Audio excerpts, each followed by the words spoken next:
Oke, jadi welcome back to Silent Trader Academy Channel. Ya, masih berjumpa kembali dengan saya, Om Silent, di kesempatan morning briefing hari ini untuk tanggal 30 Maret 2022. Ya, tepatnya mendekati akhir dari bulan Maret.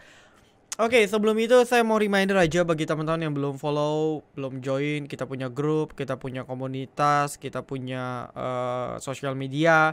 Ya, ada di TikTok Silent Trader Academy, lalu juga ada di Instagram kita @silenttraderacademy. Kita kadang ada giveaway gratis, join VIP, dan mungkin di nextnya saya akan sering update saya yang post untuk bahan-bahan edukasi ya, yang bisa dijadikan sebagai pembelajaran untuk kita semua. Nah, salah satu topik yang saya agak singgung hari ini ialah terkait tracing weights yang sebenarnya kita di morning briefing sudah remind beberapa waktu yang lalu, dimana polanya terlihat semakin jelas, arahnya semakin mengerucut. Sell in May ya, saya di posan ini saya mengaitkan dengan sell in May. Kenapa? Karena seperti yang sudah jauh-jauh hari saya bilang ya, Anda silakan tonton di awal-awal Maret kalau nggak salah, waktu market rally saya bilang momentumnya dua gitu ya, LK rilis dan laporan keuangan rilis. Karena LK di 2021 harusnya akan lebih bagus dibandingkan 2020 di mana tahun pandemik, sehingga ekspektasi terhadap perusahaan meningkat, emitennya pun pada terbang secara mayoritas. Karena kan pandemik mayoritas pasti terpukul. Sehingga kalau dibandingkan, wah, terjadi peningkatan tahun 2021 dari tahun sebelumnya 2020. Nah, sebenarnya itu karena pandemi. Cuman investor retail melihat judul headline berita aja ya memang growth, ya, akhirnya itu meningkatkan harga saham. Jadi itu salah satu katalis. Lalu pembagian dividen. Ya, salah satu emiten-emiten yang market cap besar, batu bara itu market capnya gede-gede. Gitu ya, market capnya besar-besar itu bagi dividen, dan jadi katalis itu ngangkat. Komoditi juga ngangkat. Sehingga market kita terpaksa dipush naik terus.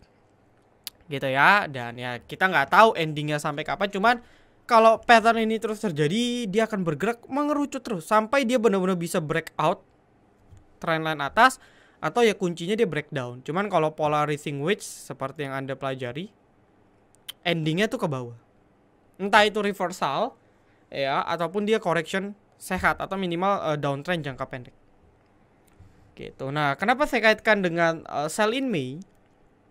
Ya, karena ini belum banyak yang bahas nih. Ini bulan Maret orang belum bahas siklus. Tapi nanti, percaya kata-kata saya, nanti mendekati April, pertengahan April, atau mungkin di bulan April lah ya, apalagi udah dekat-dekat akhir bulan, baru semua influencer itu bahas. Dan biasanya mereka bahas ketika marketnya sudah jebol, udah telat. Nah, di sini bagi penonton setia yang walaupun jumlah viewersnya juga nggak banyak ya, paling 1000-2000, tapi saya rasa bagi teman-teman yang tonton di sini, kita well prepare antisipasi. Pertama apa? Antisipasi mental kita.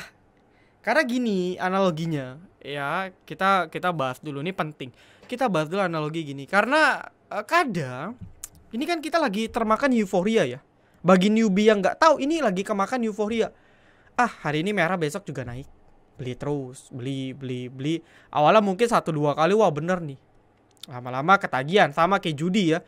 Coba 1000 cuan, coba 10.000 cuan, kayak binomo kan. Coba 10.000, wah profit. Jebret masuk 1 juta, 10 juta, 100 juta, endingnya 100 juta rug pull atau scam kalau istilahnya di cryptocurrency. Ya, atau uangnya ludes kalau kita misalnya main judi. Nah, di saham juga sama, behaviornya semakin mengerucut, orang nih makin FOMO. Trust me ya, teman-teman yang newbie itu makin FOMO. Kadang dia all in, kadang ya mungkin dia pakai beli 2 saham, tapi full, nggak ada dana, pokoknya semua dibeliin saham. At the end ada berita yang menyebabkan market dibanting. Saya bilang ya, ada berita jelek dikit, ini sensitifnya bisa besar. Karena market ini sebenarnya udah tinggal tunggu ngedam menurut saya ya. Lebih idealnya dia memang minimal sideways lah, dan ini dia nggak sideways. Nah, makanya ketika ada satu momen dibanting, yang nggak siap ini, mereka akan coba hold. Karena mereka pikir, ah kemarin juga emitennya turun, besok naik lagi kok.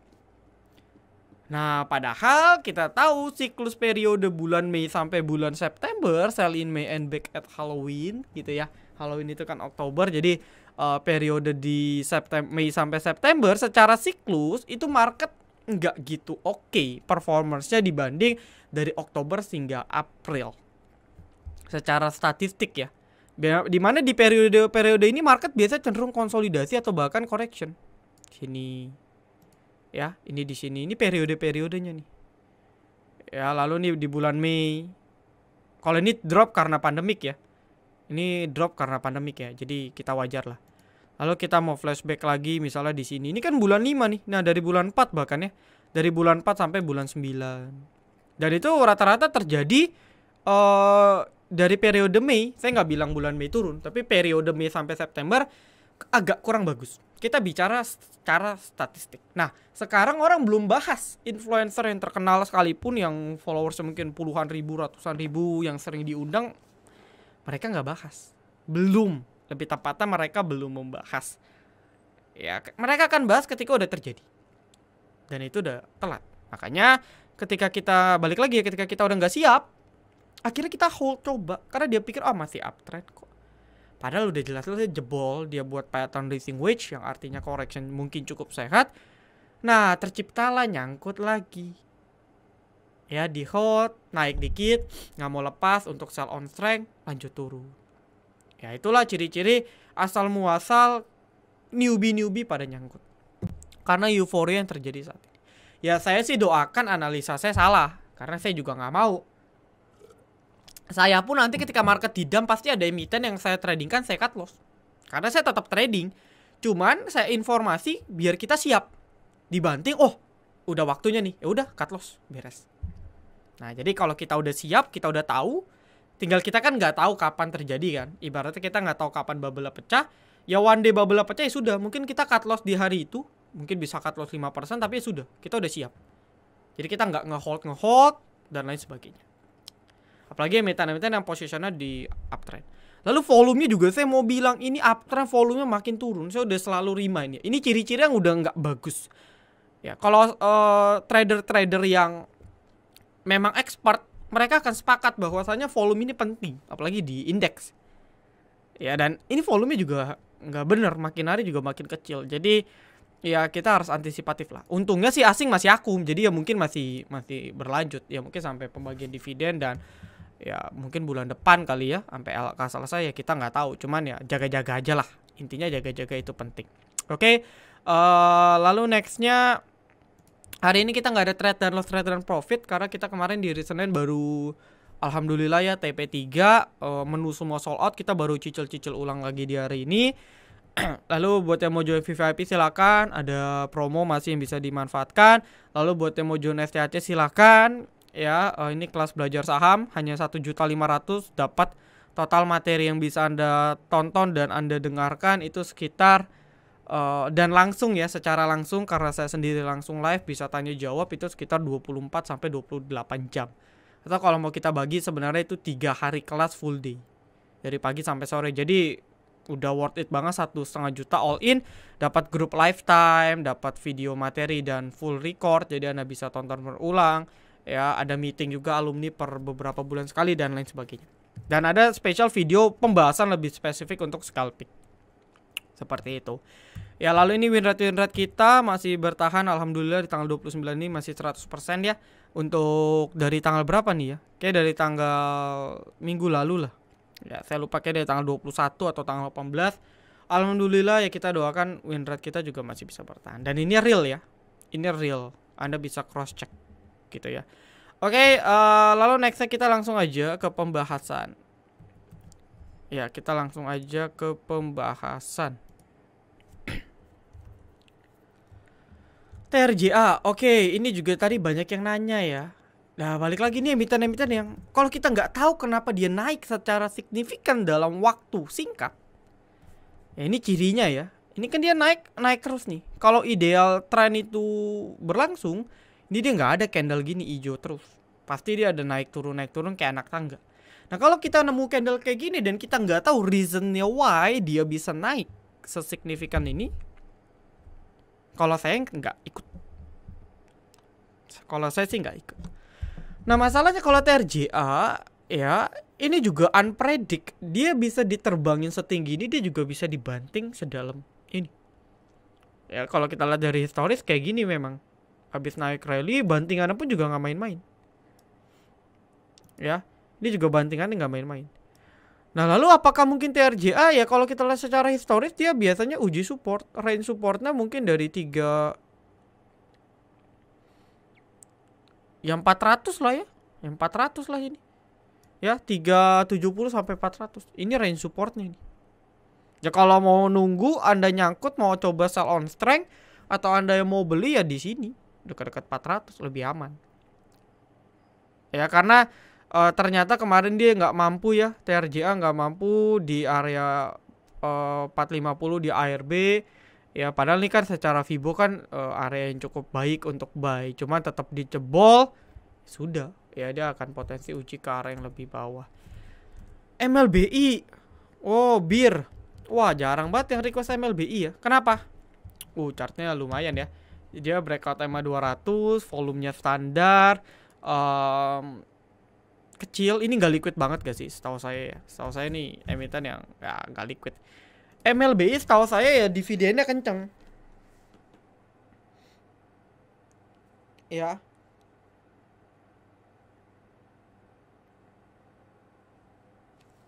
Oke, saya bentar, saya lagi buka.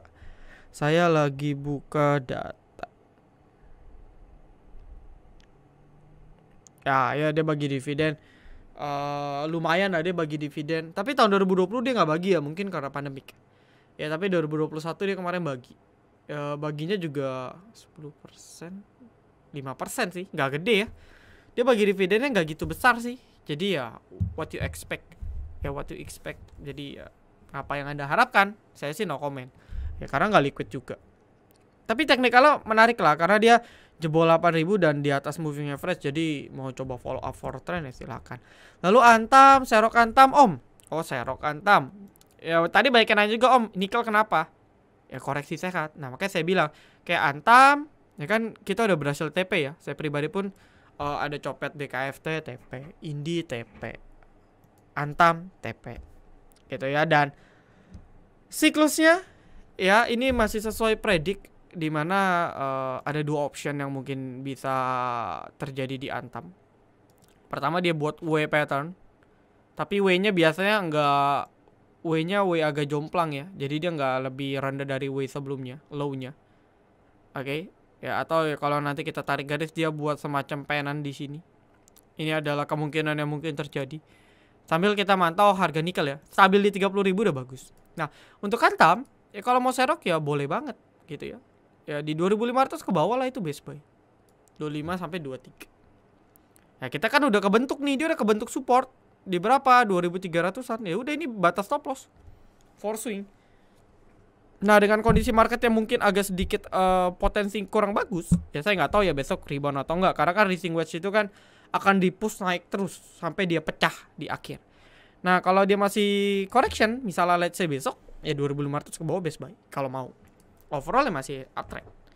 Ya. Nextnya SMDR. Nah ini for information aja, SMDR akan rilis kalau nggak salah 31. Koreksi kalau saya salah. Dan uniknya dia juga mengadakan konferensi pers. Saya nggak tahu nih, hebat banget nih emiten rilis dia konferensi pers dengan investor. Karena kita tahu SMDR kemarin naik yang hampir arah ini. Ini kan karena anak usahanya ya, yang di Singapura, yang listing di Singapura itu labanya fantastis, jadi asumsi SMDR juga laba tahun ini juga bisa meledak banget. Dan ya mungkin bisa dijadikan momentum. Ya dia rilis kan tanggal 31. Berarti kan masih ada sehari itu besok. Nah mau coba silakan. Siapa tahu gap up. Tapi hati-hati dari LK trap yang mungkin terjadi dalam jangka pendek ya. Di post sebelumnya saya ada menganalogika sebagai SPMA. Perusahaan ini bagus. Ya kita berkali-kali udah trading, bahkan kita udah swing SPMA di sini. Ya, lalu kita lepas pas dia rilis LK.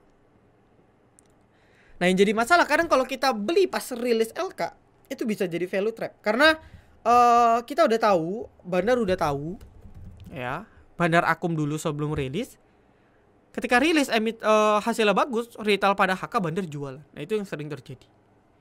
Ya saya nggak tahu SMDR akan gimana, tapi ya ini perusahaannya perusahaan yang sehat gitu ya.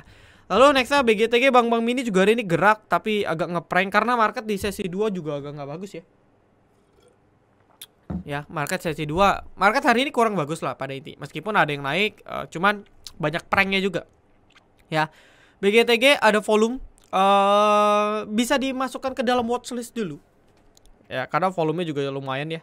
Volumenya juga lumayan, ada break walaupun volumenya belum besar, tapi kita bisa masukkan ke dalam watchlist. Dia mantul juga di 190. Ya, ini bisa dimasukkan ke dalam watchlist. Lalu ACES overall masih downtrend. Nah, ini kayak gini nih. Anda beli nyangkut di atas, dia turun di support, membal ke resist, nggak mau lepas, turun lagi, dia rebound, nggak mau lepas, turun lagi, lama-lama nyangkut. Untuk ACES overall masih downtrend, belum ada ciri-ciri yang pasti ya terkait ACES arahnya kemana. Belum ada momentum atau indikator yang muncul ya. Jadi ya saya nggak bisa bilang nih arahnya kemana. Paling ya kalau naik dia naik pendek aja akibat technical rebound. Oke. Lalu nextnya ISSP seru gak? Seru kalau dia bisa bertahan di 390. Akan sangat tidak seru atau menakutkan kalau dijebol 390. Ya. Kurang bagus. Tapi kalau dia bisa bertahan dengan kondisi market ya minimal dia akan mungkin uji 440 450 lagi. Di sini. Oke, dia ini lagi berada dalam range ini sebenarnya 400 450, range besarnya. Overall sideways. LK-nya keluar belum? Kayak belum. Mungkin ini juga emiten yang LK-nya bisa meledak. Tapi karena udah terlalu banyak yang tahu, kira-kira karena kan Q3-nya udah meledak. Jadi kayaknya udah nggak kaget kalau emiten ini bakal bagus LK-nya. Ya, jadi plus minus. SMA closingannya bagus. Bisa di maintain, dia kuat juga ya. Ternyata SMA kuat juga bertahan di atas 270 ya. Oke. Bisa dipantau ya. Di atas 270 arah masih ke 300. Dan kayaknya ini emiten cukup lumayan kuat meskipun ya nggak usah lihat di foreign ya. Foreignnya buang mulu. Mungkin investor lama exit sih. Ya bandar lama exit, tukar ke yang baru. Cuman overall masih oke lah. Ya serok apa ini om? Ya cari emiten yang sekiranya menurut Anda masih oke dan yang jelas seroknya wajib disupport. Emitennya ya Anda sesuaikan lah. Ya, nextnya ESIP. Wah, ESIP juga tadi enak banget copet ya. Banyak banget yang kegocek pastinya karena setelah R-nya selesai, W-nya selesai. W-nya masih ada ya, R-nya sudah selesai ditradingkan, sudah hangus bagi yang nggak tebus. Dia udah berhasil menurut saya nyentuh area gap. Ini udah psikologis. Ya udah nyentuh Bollinger nih udah psikologis. Sisanya terlepas dia mau coba reversal atau enggak, butuh beberapa candle. Ya let's say dia akan buat formasi, dia akan buat fondasi, dia buat anak tangga dulu, higher low higher high, ya baru nanti arahnya perlahan ke atas. Cuman volatility setinggi ini kan volumenya tinggi banget ya, 6 juta lot. Saya juga penasaran, kita harus tahu juga nih endingnya masih ada yang akum nggak. Ya cuman overall nih bisa masukkan ke dalam watchlist karena volumenya besar. Tapi hati-hati, belinya jangan paksa di atas, karena dia lebih ke arah nutup gap setelah dia gap yang dia buat di Rekisu. Meskipun kalau di platform lain itu nggak ada gap. Kenapa? Karena sudah di adjust. Kalau Mirai saya nggak tahu kenapa nggak di adjust. Ya cuma yang jelas dia udah kena resist psikologis sih. Ya di area gap dan di middle Bollinger. Jadi correction itu hal yang wajar. Tinggal kita atur posisi lagi aja. Oke, BP yang suka gorengan, yang suka judi bisa spekulasi di sini. Ya, kita tahu ada batas 7980 sebagai area support jauhnya. Ya sudah, Anda bisa beli di sekitar sini. Stop lossnya di sini lah, low-nya 79. Meskipun beli di harga segini resikonya juga cukup besar. Tapi bagi yang mau coba copet-copet menurut saya bisa dipantau. Tinggal atur posisi. Ya, lalu nextnya sorry. Nextnya Bull. Saya percepat ya. Bull kalau ya tadi kan Sochi juga gerak nih, sektor-sektor perkapalan tadi coba gerak, tadi gorengan ada highs juga meskipun dibanting. Kalau seandainya seperti saya bilang SMDR gerak tinggi, ini kan bisa nge-trigger teman-temannya di sektor perkapalan kan naik. Ya dan mungkin Bull salah satu pilihan yang bisa Anda pantau. Cuman balik lagi ya, kuncinya ini 150 nggak boleh jebol. Udah itu aja. Ya, masih oke, dia bertahan di atas ini masih swing up arah atas. Nextnya Becap arahnya gimana?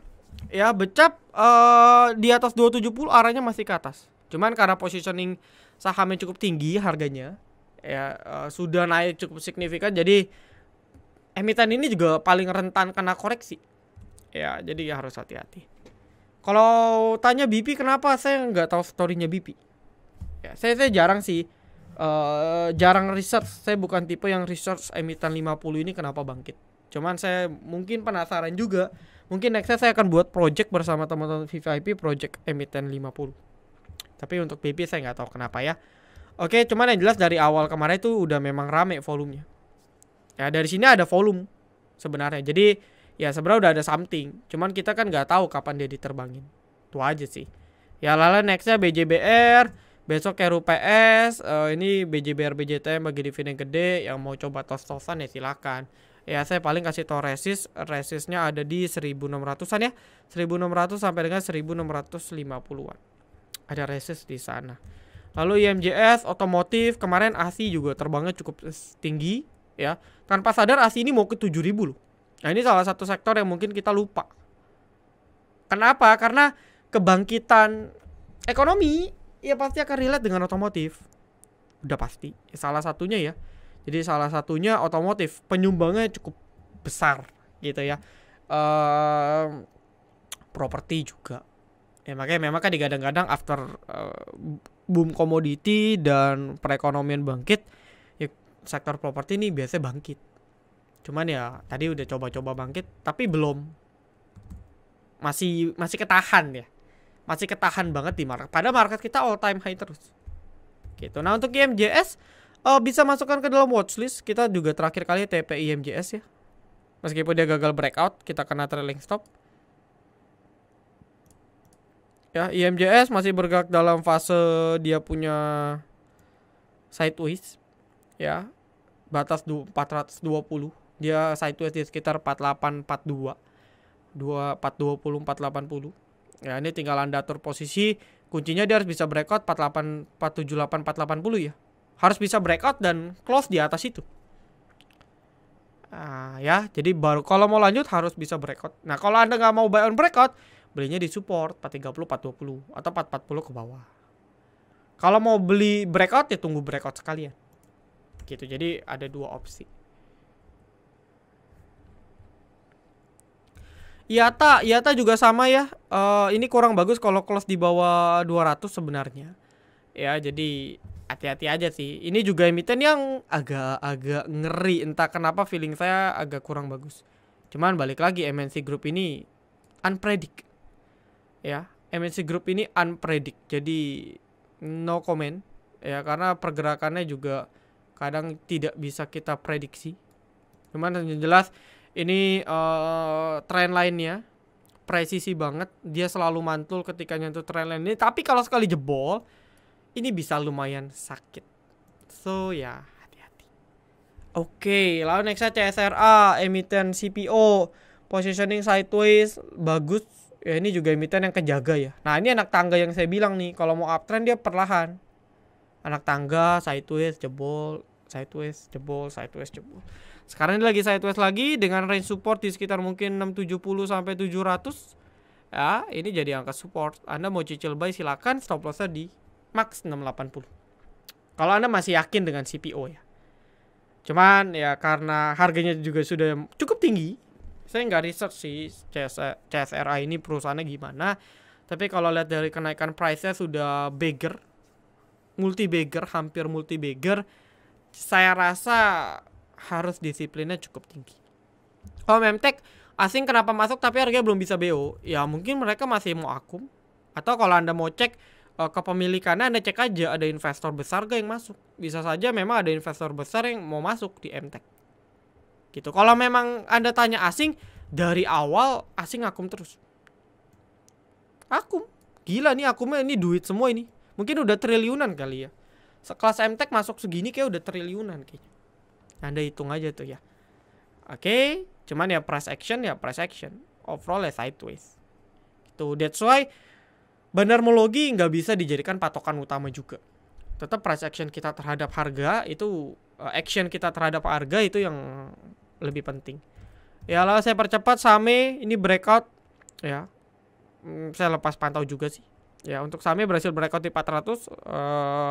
Next akan uji, ini adalah support yang ini adalah resistance yang cukup crucial. Itu ada di sekitar 470-an ya, 470 hingga 480. Ini adalah ada moving average 200. Biasanya akan banyak correction ketika nyentuh sini. Jadi let's say kalau Same masih mau digas, ya mungkin besok akan coba gas 470 ya, sekitar 470. Nanti habis itu kalau dia kempes, nah itu baru correction. Jadi kalau Anda mau beli besok agak ngeri, Anda belinya bisa pas pullback. Ya ini volumenya tinggi, jadi mungkin ada something yang menarik di Same ya, yang bisa kita pantau. Cuman untuk positioning entry kita harus atur. Ya, sambil Anda cek-cek aja emiten-emiten terkait ada gerak gak. Ya, kalau nggak salah, nah ini RSGK kan juga, ini kan perusahaan, ini kan rumah sakit ya. Ini juga gerak nih. Ya, mungkin bisa sambil pantau untuk sektor-sektor lainnya. Kemarin Agi, meskipun ini bukan rumah sakit ya, tapi kan sektor besarnya sejenis di bidang healthcare.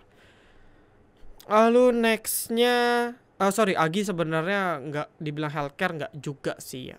Ya dia tengah-tengah lah. Oke. Nextnya saya percepat aja.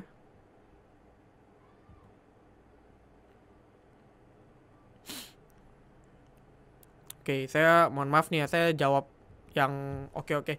Beris untuk invest bagus gak? Dividennya gak gitu besar. Bank itu dividen gak gitu besar, cuman stabil. Mau besar ya komoditi, batu bara. Atau kayak properti ada Demas. Otomotif ada MPMX. Kalau mau nekat ada Hexa, apalagi tuh ya emiten-emiten yang kita kadang nggak familiar tuh dividennya gede. Kalau ditanya Breeze dari sisi harga, sebenarnya sih harusnya ya ini perusahaan 5 tahun ke depan sih bisa menarik sekali. Karena kan dengan komposisi masyarakat kita yang banyak menggunakan bank syariah, jadi prospeknya besar. Cuma momennya nggak ada per sekarang. So ya time frame Anda yang menentukan keberhasilan Anda trading di sini. Lalu nextnya, benarkah pemilik saham biasa ngasih duit ke bandar? Saya nggak bisa buktikan karena saya nggak punya bukti. Tapi kalau kita berpikir secara logik, bisa aja. Ya, bisa aja. Contoh gini, kenapa? Karena kan Anda bilangnya pemilik saham. Ya, pemilik saham berarti dia pegang sahamnya. Ya minimal dia pegang bisa minimal 1% lah. 1% itu besar sekali ya. 1% itu udah besar sekali. Kita paling 0,0001% mungkin. Ya jadi kalau dia ngasih duit ke bandar, lu gorengin dong. Naiklah 50%. Dia kan bisa jual di reguler. Pakai kadang kita menemukan ada emiten-emiten yang direkturnya, komisarisnya jualan. Bahkan jualannya ketika di atas. Gak usah jauh-jauh, saya nggak sebut merek ya. Bukan menjelekan, bukan apa. Tapi ya kita tahu ada beritanya MLPL kan kalau nggak salah siapanya itu jualan. Ketika harganya di sini. Ketika lagi semua orang lagi gila di MLPL. Jualan terus. MPPA juga. Gitu. Bukan nggak mungkin? Bisa, tapi nggak selalu. Saya nggak punya bukti, cuma secara analogika bisa jadi. Oke, lalu MCOL ya. Nah ini MCOL juga breakout nih. Hebat nih ya yang tanya. Breakout 3.800. Ini beneran breakout ya. Karena close-nya di atas 3.800. Cuman ya tinggal butuh konfirmasi aja beberapa candle. Dan ya bisa kita pantau sih. Kalau yang suka ya biasanya kalau kayak gini emitennya nih besok naik 3%. Tapi bisa naik terus. Cuman disclaimer on, kalau sampai dia gagal atau balik ke 3.800 ke bawah, ya Anda mungkin bisa lepas. Seminggu ke depan Anda cek aja nih. Ini juga emiten yang bisa diperhatikan sih. Lalu nextnya terakhir mungkin BABP kali ya. Oke, terakhir BABP kali ya. Terakhir BABP belum ada momen. Cuman satu hal yang menarik ya, dia udah disupport sih. Jadi dia base supportnya udah cukup kuat ya. Bukan berarti nggak bisa turun lebih jauh, bisa. Cuman melihat MNC Group yang masih kuat, ya Becap, IATA, MNC juga tanpa Anda sadari dia juga mau naik terus nih. Jadi saya rasa ya satu hal yang pasti ini menarik lah ya. Ini masih menarik untuk kita perhatikan untuk BABP. Cuman overall masih sideways. Ya belum ada momen aja. Oke, cuman satu hal yang pasti dia udah buat range support yang lumayan oke lah. Nggak kuat banget tapi udah lumayan oke. Itu ada di sekitar 140 range-nya ya. Pertama dari 140-an. Kalau mau kita tarik 140 memang powerful ya teman-teman ya. Ya 140 ini memang powerful. Ya 140 ini memang powerful. Lalu ya ada support kecil lagi itu di 170-an. Nah inilah support-supportnya sih BABP. Oke, jadi saya rasa cukup itu aja. Mohon maaf yang nggak bisa kebales. Ya kebetulan saya ada urusan jadi harus buru-buru untuk berangkat. So thank you banget teman-teman semua ya. Semoga tadi beberapa watchlist yang Anda tanyakan sebenarnya menarik. Ya tinggal kita pintar-pintar atur aja gitu ya. Jadi saya rasa cukup. Thank you. Salam dari Akademi. Be silent, be patient, be cuan.